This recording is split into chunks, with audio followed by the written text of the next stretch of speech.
This week on Forever Spinning, we glance into the life of a man who was the definition of audacious, as we dive into Old Dirty Bastard's Return to the 36 Chambers, the dirty version.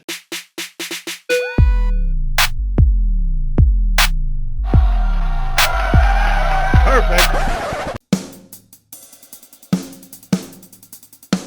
Following the groundbreaking release of Enter the Wu-Tang 36 Chambers, the clan from Shaolin were instantly tossed into the limelight. The record was buzzing on every street corner, becoming a catalyst for the impending hardcore hip-hop takeover of the mid-90s. Each respected member of the Wu-Tang clan had something that they wanted to add to the pot that was already boiling over with ideas. No singular record could contain all of the powers of these MCs, as they all had to make compromises on their collaborative works. Realizing early on that each member had something significant to say, RZA decided to help out his bandmates by producing a solo record for each of them whenever they felt the time was right. In 1994, Russell Tyrone Jones, better known by his stage name Old Dirty Bastard, decided that it was time to lay down the foundations of his first solo record. However, just like all things with ODB, nothing about this album would be conventional. His character was more than fully realized, becoming the poster boy for ridiculous shenanigans, fly-by-your-seat attitude, and drug-fueled antics. He famously stayed on welfare even after breaking through to the mainstream, and he said that he was only in the rap game for the money. But above all, Old Dirty Bastard was a masterclass in entertainment. His carefree outlook on life and zany personality made him perfect for the public eye, as he was utterly unpredictable. So while all of this is well and good for selling records and concert tickets, it did not make creating an album an easy process. In many ways, it was Dirty's genius that held him back the most, as he was constantly moving on from one thing to the next. One of Dirty's good friends, Buddha Monk, remembered how meticulous Dirty was when making this project. Buddha said he would be called by ODB from a hotel room, asking to hear what progress had been made late into the night. Even over the phone, Dirty could tell when something was out of place, going so far as making Buddha mute each and every track on the tape until they discovered the culprit. Another story goes that Dirty was having a fight with his wife during the recording of the song Going Down at RZA's place in Staten Island. In a stroke of brilliance, he invited her down to RZA's basement studio and asked her to say all of the things that she had just said, while he belted out a rendition of Somewhere Over the Rainbow. In all accounts, Dirty was a larger-than-life character, one who was constantly balancing caring about his art with being as nonchalant as an over-the-top person could possibly be. After a tenuous 2 years of recording bits and pieces at a time,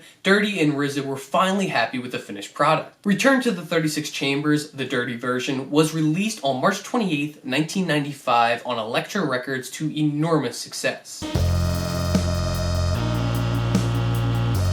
The first single to come off of the Dirty version is Brooklyn Zoo, which was released on January 4th, 1995. Strangely enough, Brooklyn Zoo was not produced by RZA, but instead was produced by ODB with the help of True Master. Throughout the track, Dirty raps to an unnamed rival about how starting a beef with him is a horrible idea. The hook is interpolated from Wu-Tang's debut single Protect Your Neck, where Dirty raps, "Shame on you when you step through to Old Dirty Bastard straight from the Brooklyn Zoo." The most interesting part about this single is that the hook doesn't come until the very end of the song, leaving much of the runtime to Dirty's elongated verse. This is just one of the many unique song structure choices that ODB makes on this record. Brooklyn Zoo is the second highest charting single in Old Dirty Bastard's discography, second only to Got Your Money. The only other single to come from the Dirty version is the infamous Shimmy Shimmy Ya, which was released on May 2nd, 1995. Produced by RZA, this track samples Stevie Wonder's Knocks Me Off My Feet and The Emotions I Like It. Shimmy Shimmy Ya also features snippets of Otis Redding Sitting on the Dock of the Bay and Richard Pryor's Have Your Ass Home by 11, adding to the insane samples. Arguably the quintessential ODB song, we see him at some of his greatest lyrical and creative states. Many of the verses are repeated and in one instance are completely played in reverse, helping this song stand out as a radio-friendly, dance-inducing track. Shimmy Shimmy Ya peaked at number 62 on the Billboard Hot 100 and was named the 59th greatest hip-hop song ever by VH1. Although Brooklyn Zoo and Shimmy Shimmy Ya are the only official singles from this record, I still wanted to take some time to talk about Hippa to da Hoppa. This track samples a handful of songs, such as It's a New Day by Skull Snaps and Sing a New Song by Sly and the Family Stone. In typical Wu-Tang style, there is a sample of the 1981 kung fu movie Fearless Dragon at the end of the track. Hippa to da Hoppa sees ODB rap about his superior ability to get a crowd up and dancing. He even interpolates the famous track Rapper's Delight on the hook of this song. Dirty pays homage to those who came before him while also forging a legacy of his own with off-the-wall lines like,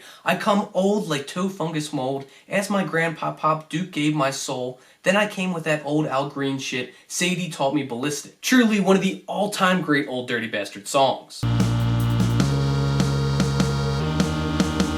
Obviously, there's so many other Wu-Tang records that I could have covered that are a little bit more substantial and influential than the dirty version. Between Only Built for Cuban Links, Tycho, Supreme Clientele, and even Wu-Tang Forever, there's so many more dense and conscious albums than Return to the 36 Chambers. But there's one thing that none of those records have. That this was written by Old Dirty Bastard. Sure, there is no underlying concept to this album, but that doesn't matter. The dirty version is entertainment at its highest, most pure levels. It's an endless circus with ODB as the ringleader. The insanity never ceases to end, with each new song being another unique creation from a man who truly cared about his craft. The lyrics may be nonsense at times, but sometimes we need to listen to something as mindless as this. Albums like Liquid Swords and Only Built for Cuban Links will have you do some serious pondering, while the dirty version requires really no thought at all. Songs like Shimmy Shimmy Ya and Hip It to the Hopper are just great party songs with very little lyrical substance. Dirty knows that his greatest asset is his ability to bounce off walls and bring smiles to his fans, and on the dirty version he accomplishes all of this and more. He sets the bar for the pinnacle of hip-hop entertainer, fully embracing his role as the insane character that he had become. Return to the 36 Chambers shows that the line between Russell Jones and Old Dirty Bastard is a blurred one, with each personality bleeding into the next. I know that I stated earlier that Dirty said that he only rapped for the money, but I just simply can't see that being true. No one shows up to a job that they don't like just to give it their all. But ODB truly cared about this album. He painstakingly perfected every note to his liking, making sure that the product that he produced was the best that it could possibly be. Someone who shows up to work just to make a couple bucks doesn't go above and beyond like this. But here we are, talking about Return to the 36 Chambers 25 years later, proving that the Old Dirty Bastard is the premier performer of the Wu-Tang Clan, and that he too can also create some of the most important music to come out of such a legendary crew. Long live the Old Dirty Bastard. So, whether you've never heard this album before, or if it is one of your personal favorites, Old Dirty Bastard's Return to the 36 Chambers, the dirty version, will always be forever spinning. Thanks for watching.